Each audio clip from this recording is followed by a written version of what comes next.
సువార్త అనే ఆధ్యాత్మిక కార్యక్రమానికి ప్రభు నామములో మిమ్మల్ని అందరినీ ప్రేమతో ఆహ్వానిస్తున్నాం.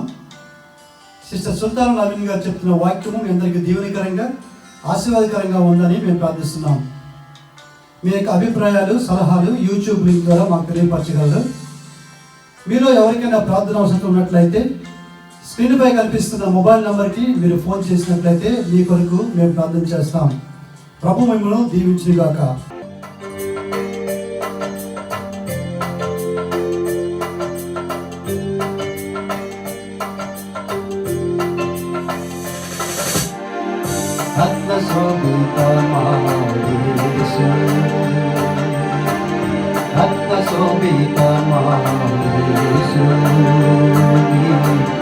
ప్రేమ బిందువై చిందెనా స్వామి, ప్రేమ బిందువై చిందెనా స్వామి, రత్న శోభితమాయేసు, రత్న శోభితమాయేసు, ప్రేమ బిందువై చిందెనా స్వామి, నీ ప్రేమ బిందువై చిందెనా స్వామి. అతి సుందరుడు నా యేసునాథుడు, అతడే నా ప్రియుడు, అతడే నా వాడు. అతి సుందరుడు నా యేసునాథుడు, అతడే నా ప్రియుడు, అతడే నా వాడు. అతని కాయము నీలరత్న ఖచ్చితంబు,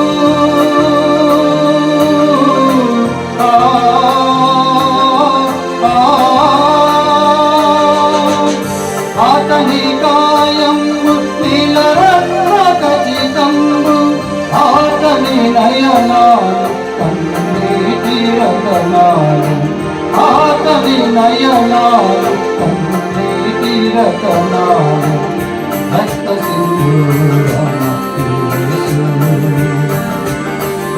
రక్త శోభితమాయేసు, నీ ప్రేమ బిందువై చిందెనా స్వామి, నీ ప్రేమ బిందువై చిందెనా స్వామి.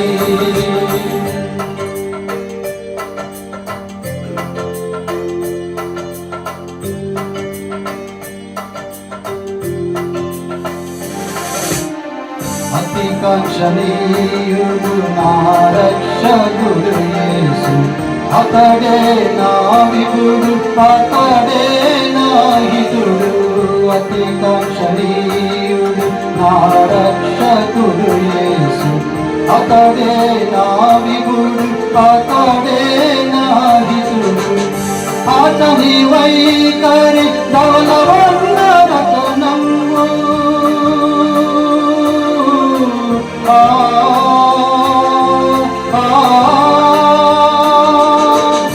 అతని వైఖరి ధవలవర్ణ రతనంబు, అతని పెదవులు పరిమళాల పుష్పాలు, అతని పెదవులు పరిమళాల పుష్పాలు. రక్త సింధూరమ యేసు, రక్త శోభితమాయేసు, నీ ప్రేమ బిందువై చిందెనా స్వామి, నీ ప్రేమ బిందువై చిందెనా స్వామి. రత్న శోభితమాయేసు, రత్న శోభితమాయేసు, ప్రేమ బిందువై చిందెనా స్వామి, నీ ప్రేమ బిందువై చిందెనా స్వామి.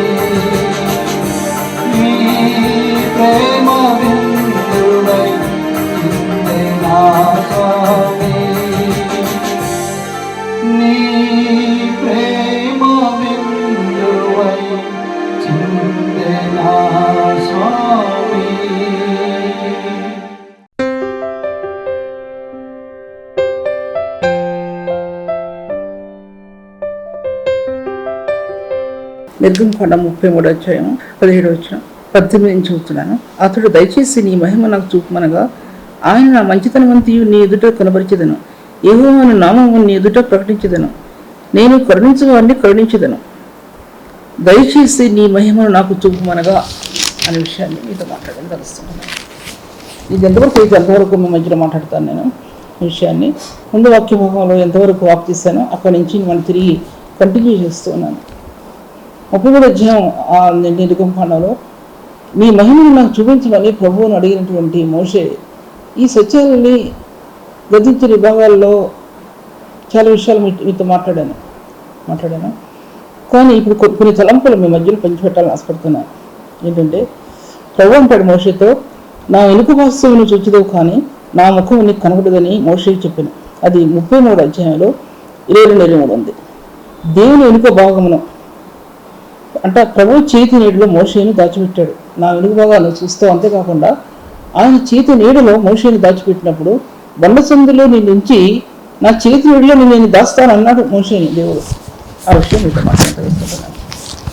ఈ వాక్య వ్యవహారాల దగ్గర నేను ఆగిపోవాల్సి వచ్చింది. ఏంటంటే ఎన్నో సత్యాలు ఎందులో దాచిపెట్టబడి ఉన్నాయి.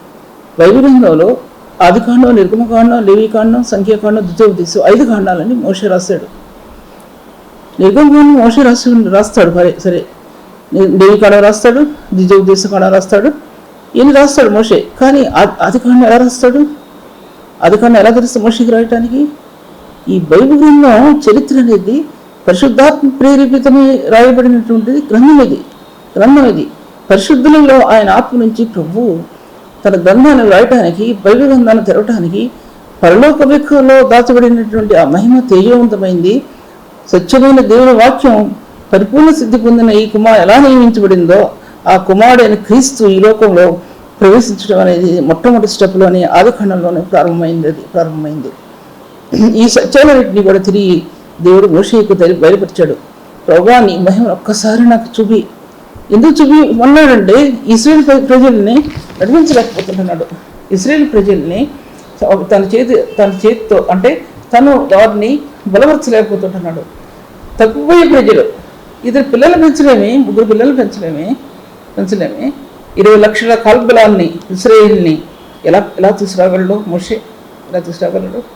అద్భుతాలు, ఆశ్చర్యకరమైన కార్యాలు దేవుడు ఐగుప్తు దేశంలో చేసినప్పటికీ, ఎంతోమందికి నమ్మిన వారు ఎంతోమంది ఉన్నప్పటికీ, ఐగుప్తులు ఎంతోమంది నమ్మి ఇశ్రాయేలుతో వచ్చినప్పటికీ కూడా వారి యొక్క సరౌండింగ్స్ అంటే వారి చుట్టూ దేవుని ఆత్మ వారిని కంపుకున్నప్పటికీ కూడా ఎంతోమంది ప్రజలు తప్పిపోయినట్టు మనం చూస్తున్నాం. ఎంతోమంది తప్పిపోయారు.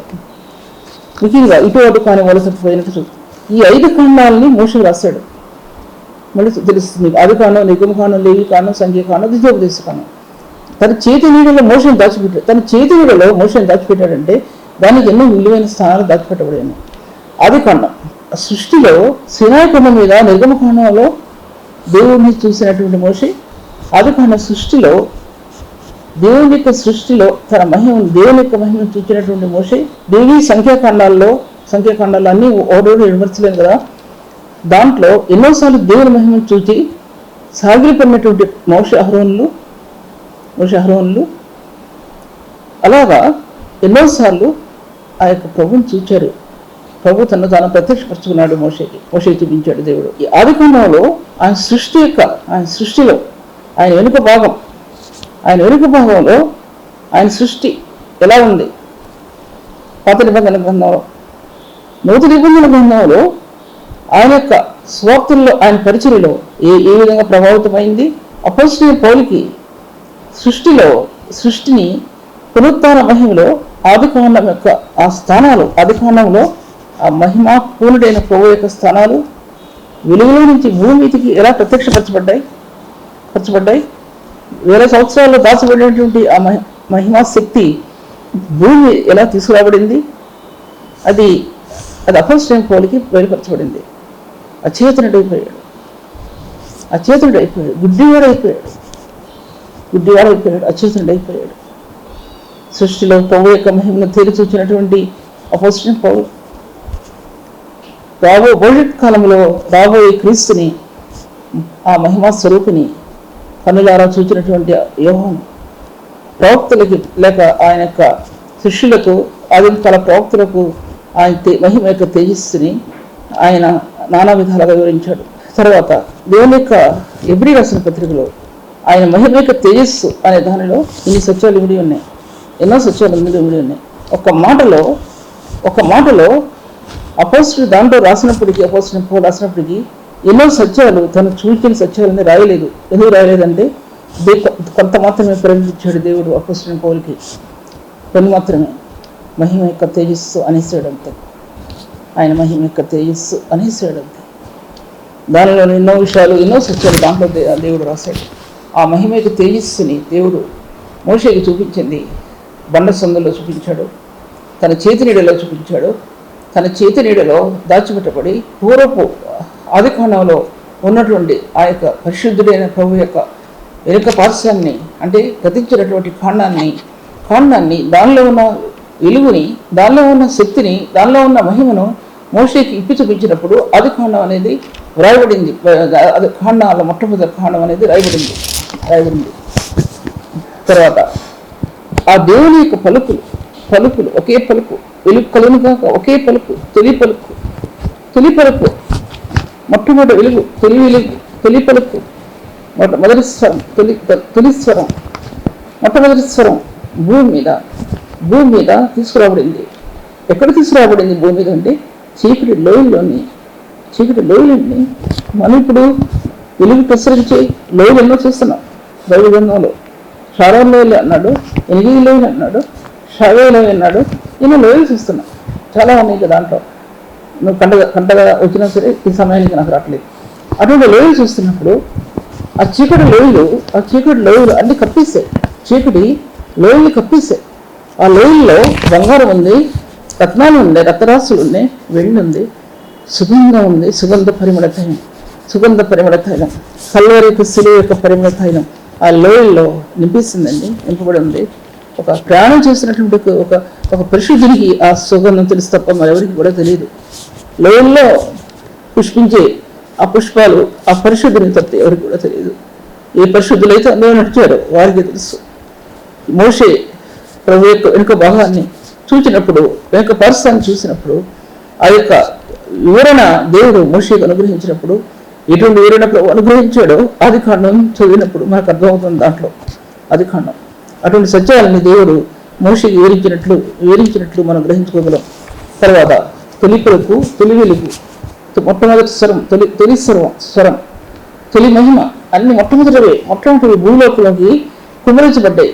భూలోకాన్ని తెరిచాయి, పరలోక మహిమను తెరిచాయి, పరలోక మార్గాలు తెరిచాయి, పరలోక స్వరం తెరవబడింది, పరిశుద్ధునికి స్వరం ఇప్పారింది, భూమి మీదకి తీసుకురాబడింది, భూమి పలవరికమైంది, భూమిలో జీవం ఉద్భవించింది, భూమి మీద మహిమ ప్రకాశించింది. అందులో దాచబడి ఉన్నటువంటి క్రీస్తుని ఎప్పుడైనా గ్రహించావా? ఒకసారైనా గ్రహించావా? ఈ బోధలు మన బోధలు ఎలా ఉన్నాయి, ఏం బోధిస్తున్న విషయాన్ని ఒకసారి ఆలోచించుకోవాలి. ఆ బోధన ఒకసారైనా గ్రహించావా? పరిశుద్ధిని బోధించే బోధల్లో నీ ప్రేమ పలుకు ఎప్పుడైనా దొల్లిందా? నీ కన్నీరు ఎప్పుడైనా దొల్లిందా? ఆ పలుకుల్లో, ఆ మహిమ తేజస్సులో నీ కన్నీళ్లకు నిలబడ్డావా? ఎప్పుడైనా సరే ఆ ప్రభువుని చూసినప్పుడు, ఆ మహిమ కాంతిని చూసినప్పుడు నీ కన్నీళ్ళు అక్కడ జ్యోతుల్లాగా నిలబడ్డాయా? ఒకసారి ఆలోచించు. పుట్టి సత్యం కాదు మీతో మాట్లాడేది, సత్యం, నగ్న సత్యం మీతో మాట్లాడుతుంటున్నాను. అసలైన సిసలైన సత్యాలు మీ ముందు, అణుముత్యాలు మీ మధ్యలో నేను పెడుతుంటున్నాను. పరిశుద్ధులకు ఉపయోగపడే స్థానాలు, దేవునికి మహిమను తీసుకొచ్చేటువంటి స్థానాలు. ఈ స్థానాలు దేవుడు జీవగ్రంథంలో దాచిపెట్టి ఉన్న సంగతి ఎంతమంది తెలుసు? ఆ లోయలు విడదీయబడ్డాయి. ఆ వెలుగులో చీకటి లోయలు విడదీయబడ్డాయి. కమ్ముకు పోయినటువంటి లోయలు విడదీయబడ్డాయండి. సుగంధ పరిమళాన్ని వెదజల్లాడు ఆయన. సుగంధ పుష్పాలని అక్కడ నాటాడు ఆయన. నానా విధమైన రత్నాలని అక్కడ చేకూర్చాడు ప్రభు ఆయన. అవి ఆత్మ దొరికితే మన బోధలు ప్రత్యేకంగా ఉంటాయి. మన బోధలు బోధించిన బోధల్లాగా ఉండవు, ఎవరిని అనుకరించేవిగా ఉండవు. మన బోధలో ఎంత పరిశుద్ధమైనవిగా, నిర్దోషమైనవి, నిష్కప్తమైనవిగా ఉంటాయని సత్యం మీతో నేను మాట్లాడుకుంటున్నాను.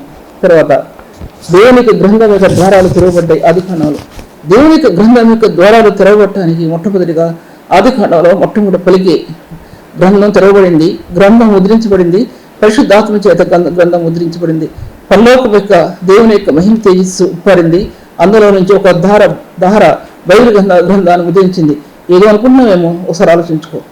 తర్వాత భూమి మీద మనం చూడని వాటిని దేవుని మహిమ, మనం చూడనటువంటి వాటి మీద దేవుని మహిమ ప్రకాశించినట్లు మనం చూడగలం. దేవుని మహిమ ప్రకాశించింది మనం చూడనటువంటి వాటి మీద అనే విషయం జ్ఞాపకం చేసుకోవాలి. దేవుని మహిమను చూడాలని అనిపించిన మోషేకి ఒకసారి నీ మహిమను ఒకసారి చూపించి అన్నప్పుడు దేవుడు ఏ మహిమ చూపించాడు అనేది ఒకసారి అర్థం చేసుకోవాల్సింది. ఏ మహిమ చూపించాడు దాంట్లో ఆ ఖండాల్లో ఎన్ని సత్యాలు రాయబడి ఉంది. ఒక ఆది ఖండం మాత్రమే కాదు, నిర్గమకాండం తినవలసిందే.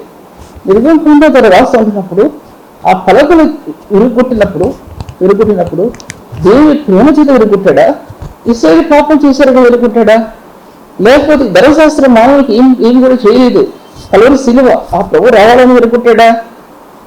ఏ విషయాన్ని గురించి కూడా జవాబు మీ మధ్యలో నేను చెప్పడానికి కుదరదు. ఇస్రాయేలు చేసిన పాపం కావచ్చు,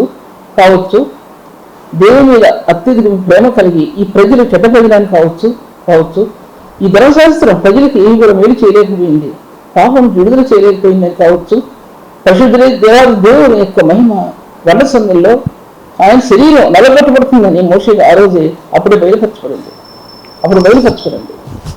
ఆయన రాత్రి పలకలున్నప్పుడు ప్రభా ఈ జీవ గ్రంథంలో నుంచి నీకు నా పేరు వద్దు, తీసేసి, ఎందుకంటే నేను యోగ్యుని కాదు. మనం ఏదైనా చిన్న పని చేస్తే చాలా యోగ్యులుగా ఎంచుకుంటాం, చిన్న పని చేస్తే మనకు మించిన వారు లేరనుకుంటాం. కానీ అటువంటి మోషే నేను యోగ్యుని కాదు ప్రభా, ఎందుకంటే నీ ప్రజలు నా ప్రజలు కాదు, నీ ప్రజల ప్రభావ వీళ్ళు నడిపించడానికి నాకు శక్తి లేదు, నాకు శక్తి చాలు. ఎందుకోసం అంటే నువ్వు వేరొక వ్యక్తి నియమించుకో ప్రభావ, వేరొక వ్యక్తి నియమించుకో, నీ పని చేయడానికి యోగ్యత లేదు అనుకున్న వాళ్ళు ఎంతమంది ఉన్నారండి ఈ లోకంలో? దేవుని సేవకులు ఎంతమంది ఉన్నారండి? నేటి సంఘాలు జరుగుతున్నది ఏంటి? ఒకరికంటే ఒకరు మించిన వారు ఉండకూడదు, ఒకరికంటే ఒకరు సామర్థ్యం కలిగిన వారు ఉండకూడదు, ఒకరికంటే ఒకరికి పేరస్తేమని భయం. ఇటువంటి సమస్యల మధ్య, ఇటువంటి తలంపుల మధ్య సిలువ వేయబడినట్టు క్రీస్తు ఇంకా నలగొట్టేస్తున్నాం. దేవునికి మహిమ తీసుకురావాల్సినటువంటి మన మహిమను మనం వెరచలుకుంటున్నాం. దేవుని మహిమను వెరచగలిగే శక్తివంతులుగా మా ఆత్మీయ జీవితాలు లేవని చెప్పడానికి నేను చాలా సిగ్గుపడుతున్నాను. లేవు ఉన్న విషయాల మీద మాట్లాడుతుంటున్నాను. ఒక దేవుని ఆత్మ కలిగిన వ్యక్తులను వాడుకుంటారు. దేవుని ఆత్మ లేని వ్యక్తి ఆత్మలేని వారిని వాడుకుంటారు. ఒకవేళ ఆత్మ కలిగిన వారిని వాడుకుంటే వాళ్ళ పరపతి ఎక్కడ దిగిపోద్దా అని భయం, పరపతి ఎక్కడ చెడిపోద్దా అని భయం. మరి ఏంటంటే నాకు తెలియదు, ఆ సంగతి గురించి నాకు తెలియదు. ఆత్మ లేని వాడు నా వాడు కాదని నడిపోవు. దేవుని ఆత్మ లేకపోతే ఆయన వాడు కాదనే విషయం.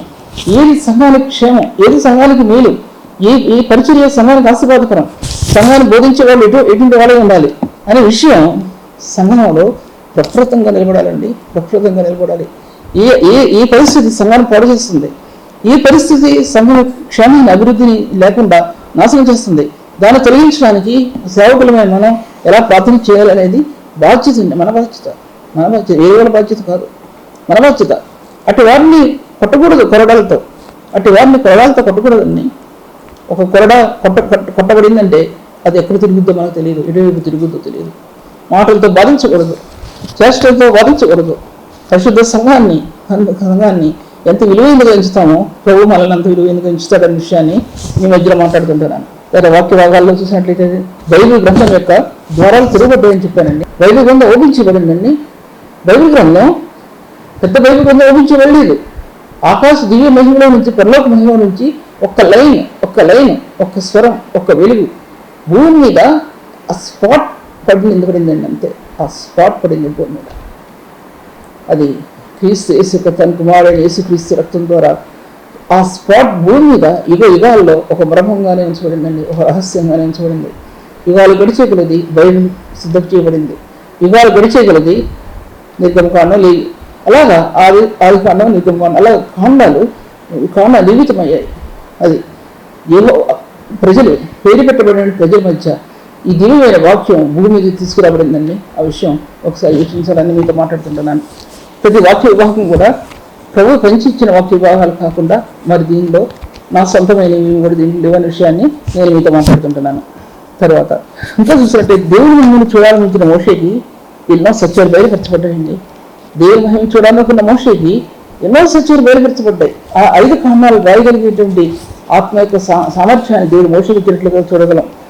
తర్వాత ఎన్నో మహిమ కణాలు అతనిలో ప్రకాశించినట్లు చూడగలం. అతనిలో తేజో మహిమ ప్రకాశించినట్లుగా చూడగలం. తర్వాత ఆయన మహిమా స్వరూపి క్రీస్తు మానవ శరీరాకారంగా ఎలాగ భూమి మీదకి వస్తాడనే సత్యం ఆనాడే తెలియపరచబడింది, మోషే తెలియపరచబడింది. అందుకోసం బ్రతిలాడుకున్నాడు, నీ మహిమను ఒకసారి చూపించు ప్రభు అని దేవుడు చూపించాడు. ఏ రీతిగా చూపించాడు అనేది మన ఖండాలు చదువుతుంటే మనకు అర్థమవుతుంది. ఏ విషయాలు ఏ సత్యాలు ఇలా అన్ని వివరించడం కుదరదు కనుక మరో క్లాస్లో ఆది ఖండాలో ఏ విషయాలు సత్యాలు రాశాడు, ఆయన నిర్గమ ఖండాల్లో ఏ సత్యాలు రాశాడు, అలాగా ఖండాల్లో కొన్ని తీసుకుని చెప్పగలనేమో కానీ వివరించడం సాధ్యపరచబడదు. తర్వాత ఆయనకు పలుకులు బైబిల్ గ్రంథం ఏమీ లేని బైబిల్ గ్రంథం, ఒక పేజీ కూడా లేదు బైబిల్ గ్రంథం. ఒక తొలి పలుకుతో ఒక మాటతో ఆ రేస్ అనేది గ్రంథాన్ని సమకూర్చిందండి. ఆ రేస్ అనేది గ్రంథాన్ని సమకూర్చింది. గ్రంథం పరలోక మహిమ యొక్క తేజస్సుతో మానవ స్వరూపిని క్రీస్తు ప్రభుతో పరిశుద్ధాత్మ దేవునితో ఈ సత్యాలన్నీ కూడా సమకూర్చబడి బైబిల్ గ్రంథం భూమి తెరవటం ప్రారంభించిందని. ఇది బైబిల్ గ్రంథం యొక్క విశిష్టతని మీరు ఇంత మాట్లాడుతుంటున్నాను. తర్వాత అది దేవుని యొక్క మహిమ యొక్క తేజస్సు మొట్టమొదటిగా ఏదైనా తోటలో ప్రకాశించింది. ఏదైనా తోటలో ప్రకాశించిందంటే ఒక రేణువు ప్రకాశించిందండి. ఏదైనా తోటలో ఒక రేణువు ప్రకాశించింది. ఏదైనా తోటలో ఆ ఏదైనా తోట మొట్టమొదటిగా దేవుడు మానవుడు కోసం ఏర్పాటు చేసిన ఏదైనా తోట నక్షత్ర సమూహాలు దిగొచ్చి ఉంటాయి. తర్వాత తేజో నక్షత్రాలు దిగొచ్చి ఉంటాయి. ఆయనతో పాటు ఆయన మహిమే చాలు, నక్షత్రాలు అవసరంలా. ఏదైనా తోటంతా కూడా కమ్మేసి ఉంటాయి. ఏదైనా తోటంతా కూడా ఆ కప్పంతా కూడా వాటితోనే వేయబడి ఉంటాయి. దేవుని యొక్క మహిమ తేజస్సుతో చుట్టూ దేవదూతల సమూహంతో నక్షత్ర రాసులతో ఏదైనా యొక్క తోట పైకప్పు వాటితో నిర్మితమైందండి. దానికి పైకప్పు లేదు.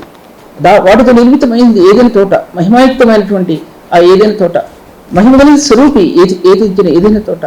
ఆ ఏదైనా తోటలో మహిమా స్వరూపి సంచరించిన స్థలాలు, దానిలో వృక్షఫలాలు, జీవవృక్ష ఫలాలు, మంచి చెట్టులు తెలియనిచ్చే వృక్షఫలాలు, ఎన్నో ప్రభు నదులు, 4 చీలికలుగా ఈ విషయాలన్నీ కూడా బైబిల్ రాయబడి ఉన్నాయి. తర్వాత అప్పుడు ఆదాము జీవించు ఆత్మే ప్రభు సృష్టించినప్పుడు. తర్వాత జీవించు ప్రాణి అయిపోయాడు. ఎందుకంటే పాపం చేశాడు కాబట్టి జీవించు ప్రాణి. అతనికి బదులుగా జీవించు ఆత్మ యేసుక్రీస్తు వారు నూతన నిబంధనలో ప్రత్యక్షపరచబడ్డాడు. ఆయన జీవించు ఆత్మ.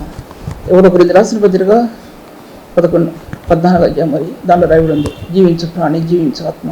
మట్టిలో నుంచి పుట్టినవాడు భూమిలో నుంచి వచ్చిన మట్టి నుంచి పుట్టి పరలోకం దిగిచ్చి ఆయన దాంట్లో రాయబడ్డాయి. అందుకోసం ఏదైనా తోట స్టార్ లైట్స్తో ప్రకాశించిందని ఒక హిస్టారికల్ బైబిల్లో చదివారండి. స్టార్ లైట్స్తో ప్రకాశించిన ఏదైనా తోట అంటే నక్షత్రం యొక్క కాంతులతో ప్రకాశించిన ఏదైనా తోట, ఆయన చుట్టూ దేవాలయ దేవుని చుట్టూ ఆ నక్షత్ర కాంతులు, ఆ మహిమాస్వరూపి ఏదైనా తోటలో మానవుడిని ఏర్పాటు చేసుకోవటంలో మహిమాస్వరూపి అందంగా చేతిలో మట్టిలో నుంచి చిక్కుకోవటంలో దాని అర్థం అట్టి మానవుడి కోసం ఆయన తాను మట్టి ఉన్నాడనే సత్యం అక్కడ బయలుపరచబడింది. తర్వాత చూసినట్టయితే కనుక అక్కడ కిరుబుల్ని కాపలా పెట్టాడు ప్రభు, కట్టుదలను కాపలా పెట్టాడు ప్రభు ఆయన. తర్వాత మానవుడు శిక్షించబడిన తర్వాత ఆ మార్గం కూడా ఎవరు వెళ్ళకూడదని కట్టి జ్వాలను కాపలా పెట్టాడు ప్రభు. ఆ విషయం కూడా మనకు బాగా తెలుసు. తర్వాత మోషేకి దేవుడు తన మహిమా స్వరూపాన్ని చూపించినప్పుడు కొన్ని సంగతులు, ఎన్నో విషయాలు దేవుడు మోషేకి బయలుపెట్టినట్లుగా చూడగలం. ఒకటి, మోషేకి జ్ఞానాన్ని ఇచ్చాడు. మంచి చెట్టులు వేయించగల జ్ఞానాన్ని ఇచ్చాడు మోషేకి. తర్వాత ఎంతో పరిశుద్ధమైన స్థలాల్లో సంచరించగలిగే స్థానాన్ని ఇచ్చాడు. జ్ఞానం విడిదిబడినటువంటి దృశ్యాలు మోషే చూడగలిగాడు. ప్రపంచంలో జ్ఞానం ఎలా విస్తృతంగా వ్యాపించగలదు అనే సత్యం దేవుడు మోషేకి చూపించాడు. నేలల నుండి చూపించాడు, ఆకాశ మండలాలు చూపించాడు, సేనాయి కొండ మీద చూపించాడు. ప్రతి స్థలంలో ఇవన్నీ కూడా చూపించాడు దేవుడు మోషేకి. లేదా జ్ఞానం ఎలా వచ్చింది, అది ఇప్పటికీ శ్రేయస్కర జ్ఞానం ఎక్కడి నుంచి వచ్చింది అనే విషయం ఒకసారి క్వశ్చనబుల్ ప్రతి ఒక్కరి జీవితంలో ఆలోచించండి. ఇతరుల హృదయాల్లో కూడా, ఒక విశ్వాసుల హృదయాల్లో కాకుండా ఇతరుల హృదయాల్లో కూడా అది క్వశ్చనబుల్ అంటే అర్థం ఏంటంటే ప్రశ్నార్థకరమైనటువంటిది. ఎవరు నోరెత్తడానికి కూడా వీలు లేకుండా దేవుడు ఆ జ్ఞానాన్ని ఇశ్రాయేలులో కుమ్మరించిన జ్ఞానం, అది అతీతమైన జ్ఞానాన్ని కుమ్మరించాడు. నేటి పరిస్థితుల్లో కూడా దేవుడు అటువంటి అతీతమైన జ్ఞానాన్ని కుమ్మరించాడనే సత్యాన్ని మీ మధ్యలో చెప్తుంటున్నాను. ఒక పక్క ఇశ్రాయేలీలు, ఒక పక్క విశ్వాసులు. ఇశ్రాయేలీలో విశ్వాసులు, ఈ లోకంలో జీవించే మనుషుల్లో విశ్వాసులు, పరిశుద్ధులలో విశ్వాసులు అండి. మొట్టమొదటిగా పరిశుద్ధులని పిలువబడిన వారిలో విశ్వాసులు. నెంబర్ 1 విశ్వాసులు, పరిశుద్ధులలో విశ్వాసులు అనే విషయాన్ని దేవుడు మహిమాయుక్తమైన జ్ఞానాన్ని దేవుడు మోషేకి ఇచ్చినట్లుగా మనం చూడగలం. అన్నాడు ఆయన, నేను నిన్ను దాటి వెళ్ళుచుండగా నా చేతిని వెళ్ళి నిన్ను కప్పుతాను. నువ్వు నా వెనుక పార్శ్వాన్ని చూస్తావు కానీ నా ముందు భాగాన్ని చూడలేవు. ఎందుకంటే ఏ నటుడు కూడా చూడలేడు నా ముందు పార్శ్వాన్ని. నేను నిన్ను నా చేతితో కప్పుతాను, నేను నా నీడలో కప్పుతాను, చేతి నీడలో కప్పుతాను. 5 వేళ్లతో కప్పాడు మోషే, చేతి నీడలో కప్పాడు. ఆ చేతిని ఆయన నీడ, సిలువ యొక్క నీడ భూమి మీద.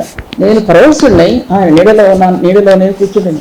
జల్దర వృక్షం యొక్క నీడలో నేను ఉన్నాను. ఇక్కడ పరమగీతాల్లో నేను పరవశం చెందా, ఎందుకంటే ఆ విందుశాలకి నన్ను తోడుకుని పోయాడు ప్రభు. అక్కడ ఆ జల్దర వృక్షం కింద ఆ జల్దర వృక్షం యేసుక్రీస్తు ప్రభు సిలువ అనుభవం. ఆయన సిలువను ఫలం ఫలించే చోటు జల్దర వృక్షం. సిలువ ఫలాన్ని ఇచ్చేటువంటి దేవుని క్రీస్తు యేసు యొక్క ఫలాన్ని ఆత్మకి ఇచ్చేటువంటి స్థలం సిలువ అనేది. సిలువ నాశనం చేసేది కాదు, సిలువ ఫలం ఇచ్చేది. సిలువ హృదయాన్ని రక్తం నూతనపరిచేది, పరిశుద్ధపరిచేది. పరిశుద్ధుడైన ప్రభువుని చూపించేది సిలువ. ఆ సిలువ కర్రలు కాదు, ఆయన క్రాస్గా చేపట్టడం అనేది అంత అనుభవపూర్వకంగా ఆ విషయాలన్నీ కూడా అందులో దాచిపెట్టాడు దేవుడు. సిలువ యొక్క విలువ, అందులో దైవ కుమారుడు సిలువ ఇవ్వటం అనేది ఎంత ఉన్నతమైన స్థానం. లేఖనాల పరిపూర్ణత, లేఖనాల యొక్క సంపూర్ణత దానిలో చూపించబడుతూ వచ్చింది. దాంట్లో నేను ఈ దారి వెళ్తున్నప్పుడు చేతి నీళ్ళలో, ఆ చేతి నీళ్ళలో దాగినట్టు మోషేకి 5 వేళల్లో దాగిన మోషేకి 5 ఖండాలను విడదీశాడు దేవుడు. 5 ఖండాలు రాయగలటానికి మోషేకు ప్రత్యేకమైన ద్వారం తెరిచాడు దేవుడు. ప్రభు ఇవాళ తప్ప ఏ మనుషుడు ఏది సంపాదించుకోలేడు. ఆ జ్ఞానం కానీ, ఆ మహిమ యొక్క జ్ఞానం కానీ, తెలియ జ్ఞానం కానీ, దేవుడు తన పరిశుద్ధులు ఇవ్వాలి కానీ ఏ మనుషుడు ఏ విధంగా కూడా సంపాదించుకోవడానికి సాధ్యపరచబడదని. డబ్బిచ్చి కొనుక్కునేది కాదు, చదువుకుని చదివి సంపాదించే జ్ఞానం కాదు, కంప్యూటర్స్ ఓపెన్ చేసి తెలుసుకునే జ్ఞానం కాదు. ఇది పరిశుద్ధాత్మ యొక్క ఆ రేఖలో, పరిశుద్ధాత్మ యొక్క త్రోవలో, నీ హృదయంలో క్రీస్తు యేసు తన రక్తం ద్వారా ముద్రించిన ఆ త్రోవలు నడవాలి. నువ్వు నడవకపోతే మరి ఏ విధంగా కూడా ఏ బైబిల్స్ కూడా కొంతవరకు సహాయపడతాయి కానీ నీ ఆత్మను తెరిచే పరలోక గ్రంథం బైబిల్ భూమి మీద ఎలా వచ్చిందో అలా నీ హృదయం తెరవబడకపోతే క్రీస్తు అంతరాత్మలో, క్రీస్తు శక్తిలో నీ హృదయం రూపాంతరపరచబడే అనుభవంలోనికి నువ్వు సాగలేవు. ఎంత చెప్పినా సరే సాగలేవు. ఎంత చెప్పినా సరే ఏం చెప్పట్లేదు ఎవరు కూడా. ఎంత చెప్పినా ఎవరు చెప్పండి, నేను కూడా ఏం చెప్పట్లేదు. మీకంటే ఉన్నతమైన విషయాలు నేనేం చెప్పాలని నేను తలంచడం చెప్పలేదు. ప్రభు నాకు ఇచ్చినటువంటి ఆ కొద్దిపాటి జ్ఞానాన్ని ఈ యొక్క వాక్యం మీ సులువుగా తెలియజెప్తున్నాను కానీ శ్రమనక కష్టమనక నన్ను నేను చూసుకోకుండా దేవుని వాక్యం చెప్పేది. నన్ను నేను చూసుకోకుండా దేవుని వాక్యం చెప్పేది.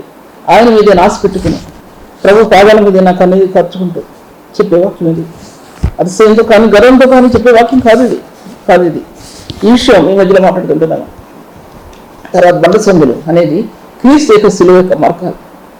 బండసందులు అనేది కొట్టబడినటువంటి బండ. ఆయన సిలువ కొట్టబడినటువంటి బండ. ఎన్నో మార్గాలు దాంట్లో, జీవజల నదులు దారులు ఉన్నాయి దాంట్లో. ఒక జీవజల నది దార మాత్రమే కాదు, ప్రశస్తమైనటువంటి మార్గాలు ఉన్నాయి దాంట్లో. ఒక జీవం ఇచ్చేది కాదు, ఆత్మకి సంతోషాన్ని పరిమళాన్ని ఇచ్చేది, ఆత్మకి ఎంతో ప్రశస్తమైన స్థానాలు ఇచ్చేది, ఆత్మకి ఉన్నతమైన స్థలంలో నిలబెట్టగలిగేది ఆ జీవం కలిగిన దార అనేది. అది జీవ దార శిలువలో నుంచి ప్రవహించింది మానవ లోకానికి. ఆయన నీళ్ళలో అల్లాడి ఆయన కల్వరి శిలువ ద్వారా తెరిచినటువంటి ప్రభు. అందులో జీవజల నదులు తెరిచినటువంటి దేవుడు అనే విషయాన్ని నేను మీతో మాట్లాడుకుంటున్నాను. దీని ముందుకు వెళ్ళినట్టు బండసందులు, శిలువ మార్గాలు. బండసందులు శిలువ యొక్క, క్రీస్తు యొక్క శరీరంలో లోతైన ద్వారాలు, లోతైన గాయాలు. అందులో దేవుని మహిమ ప్రకాశితమైంది. దేవుని మహిమ ప్రకాశితమైందంటే ఆ తేజో మహిమ అందులో ప్రకాశితమైందనే విషయాన్ని నేను మీతో మాట్లాడుకుంటున్నాను. 5 గ్రంథాలు ఆయన చేతి వేళ్ల సందుల్లో ఆయన దాచుకోవడంలో, మోషేని దాచుకోవడంలో 5 గ్రంథముల యొక్క విశిష్టత, దైవ గ్రంథం యొక్క 5 గ్రంథాలు మోషేకి బయలుపరచబడ్డాయనే విషయం మీతో మాట్లాడుకుంటున్నాను. అందులో మోషే ఉన్నాడు. నిర్గమకాండం నుంచి కూడా మోషే ఉన్నట్టు మనకు బాగా తెలుసు. ఆ గ్రహింపు గనక అతను లేకపోతే గ్రంథం రాయలేడు, ఇశ్రాయేలు ప్రజలని విమోచన మార్గంలో నడిపించలేడు. అతను ఉన్నటువంటి సామర్థ్యాన్ని దేవుడు ప్రత్యేకంగా మోషేకి పంచిపెట్టినట్లు మనం చూడగలం. తర్వాత మోషేకి బయలుపరిచిన సత్యాలు నిర్గమకాండం తర్వాత లేవికాండంలో బలులు, అర్పణలు అనేవి తెలుసు కదా. అర్పణల గురించి, బలుల గురించి ఇప్పుడు చెప్తే ఎవరికి ఇష్టపడరు. ఎందుకు ఇష్టపడరు అంటే ఒకప్పుడు నేను ఇష్టపడేది ఏం కాదు. కానీ ఒక మాట చెప్తున్నా, అర్పణల్లో కానీ బలుల్లో కానీ దేవుని యొక్క క్రీస్తు యేసు యొక్క రక్తం యొక్క విమోచన ద్వారానికి అది ఒక ఉన్నతమైనటువంటి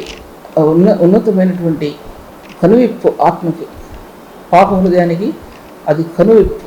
కనువిప్పు అంటే కళ్ళు తెరిచింది ఆ యొక్క బలులు. ఆ బలులు కళ్ళు తెరిచాయి మానవ హృదయానికి. ఆ సత్యాలన్నీ దేవుడు మోషేకి బయలుపరిచాడు. మోషే ఉన్న సమయంలో ఈ అర్పణలో బలులు నేను మన బాగా తెలుసు, దాంట్లో వెళ్ళలేను. ఎందుకు వెళ్ళలేనంటే సబ్జెక్టు అంత చెప్పడం సాధ్యపరచబడదు. లేవి ఖండం, లేవి సంఖ్యాఖండంలో కూడా మరలా మరొక భాగంలో మాట్లాడుతున్న విషయాలన్నీ కూడా ఇప్పుడు ఈ వాక్య భాగంలో నేను మాట్లాడలేను. తర్వాత మోషే నీ మహిమ నాకు చూపించు అనేదానికి అర్థం, ఎన్నో అర్థాలు దాంట్లో దాచిపెట్టబడి ఉన్నాయి. నీ మహిమ ఒక్కసారి నాకు చూపించు ప్రభువా. దేవుడు ఈ ఖండాలు రాయటంలో, ఈ 5 పుస్తకాలు రాయటంలో దేవుని మహిమకి తేజిస్తూ మోషే నింపబడినట్లు మనం చూడగలం, లేకపోతే సాధ్యపరచబడదు. ఈ సబ్జెక్టుని మళ్ళీ నేను ప్రొలాంగ్ చేస్తాను మళ్ళీ, ఎందుకంటే ఇప్పుడు వల్ల కాదేమో అనిపిస్తుంది నాకు. ఎందుకంటే 5 గ్రంథాలకి, 5 పుస్తకాలకి, 5 ఖండాలకి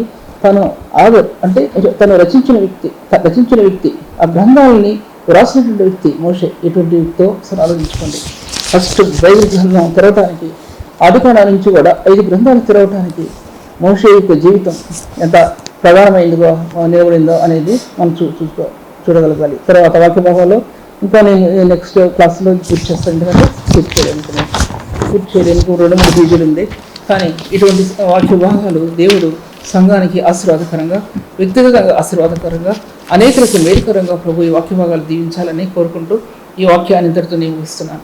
తండ్రి వందనములు ప్రభువా, పరిశుద్ధమైన జీవం కలిగిన దేవుడు తండ్రి. ప్రభువా, ఈ వాక్య భాగాలు ఎన్నో రెట్లు నీ ఫలం తీసుకొస్తే నమ్ముతున్నాను. భూమి మీద పడిన విత్తనం, మంచి చెట్టు విత్తనం మంచి నేల మీద పడితే ప్రభువా విస్తారంగా ఫలిస్తుంది తండ్రి. ప్రభువా, నువ్వు విస్తారంగా ఫలింపని ప్రభువా, నువ్వు జ్ఞాపకం చేసుకునే పరిచయని, నీ జ్ఞాపకాలలో ఈ పరిచయం నిలబడి ఉంటానికి సహాయం చేయండి. ఏమి తెలియని జ్ఞానం లేని నేను ప్రభువా ఈ వాక్యాన్ని బోధించడంలో నీ అపారమైన శక్తి సామర్థ్యాలు అంతరాత్మలో భద్రం చేయండి ప్రభువా. అనేకులకు దీవెనకరంగా తండ్రి, నాకు దీవెనకరంగా చేయండి తండ్రి. నీ ఉన్నతమైన కృప ఎందు ఆత్మను విస్తరింపజేసి మీరు నడిపించమని ప్రభువా ప్రార్థన అంగీకరించమని యేసునామములో స్తుతించి వేడుకుంటున్నాను తండ్రి. ఎంతవరకు సిస్టర్ సుల్తాన్ నవీ గారి వాక్యాన్ని ఆత్మలో ఆనందించి దేవుని మేలు పొందాలని నమ్మి దేవుని స్తుతిస్తున్నాం. మీ యొక్క అభిప్రాయాలు కామెంట్స్ ద్వారా మాకు తెలియపరచండి. Please like, comment, share and subscribe. God bless you all.